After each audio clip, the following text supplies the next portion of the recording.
जो अब यार प्रोनाउंसिएशन गलत है तो माफ करना, लेकिन जो भी है इस आर्क के दौरान चीजें काफी ज्यादा चेंज होने लगती हैं और सारे लोगों की नजर लूफी पे आने लगती हैं, क्योंकि इस आर्क की स्टार्टिंग में ही हमें ये क्लियर कर दिया जाता है कि सेलेस्टियल ड्रैगन्स कितने ज्यादा खतरनाक होते हैं। ना गलत मत समझ लेना, सेलेस्टियल ड्रैगन्स कुछ ऐसे होते हैं, लेकिन भैया डोंट जज बुक बाय इट्स कवर। कि सेलेस्टियल ड्रैगन के साथ इन्वॉल्व होने पर उसके पास इतनी पावर होती है कि वो नेवी के एडमिरल तक बुला ले, मैनी बैटल शिप्स, और ऐसे ही एक सेलेस्टियल ड्रैगन को लूफी पेल के रख देता है सबों के सामने, ये सारी चीजें जानने के बावजूद। क्योंकि क्या है ना, सेलेस्टियल ड्रैगन्स के हाथ में इतनी पावर होने की वजह से ये अपने अलावा बाकी सारे ह्यूमंस हो या फिर कोई और भी तरीके का जीव हो, सबों को कीड़ा समझते हैं और इन सभी को एज अ स्लेव्स यूज करते हैं ऑक्शन में खरीद कर। इसके बाद लूफी यानी स्ट्रॉ हैट्स के पीछे सारी नेवी और साथ ही साथ एडमिरल कुछ इस तरीके से पड़ते हैं कि ये सब दुम दबा के भाग भी नहीं पाते। लेकिन एंड मोमेंट पे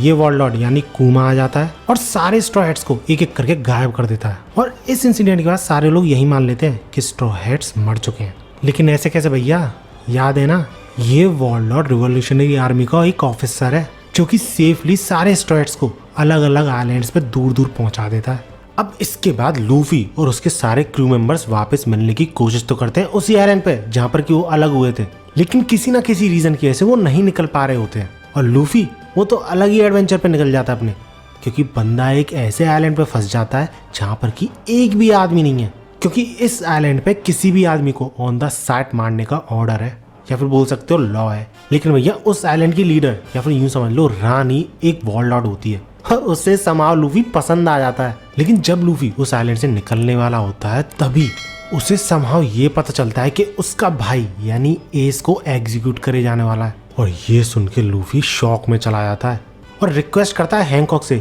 कि वो उसकी मदद करे इम्पेल डाउन में घुसने में, जहाँ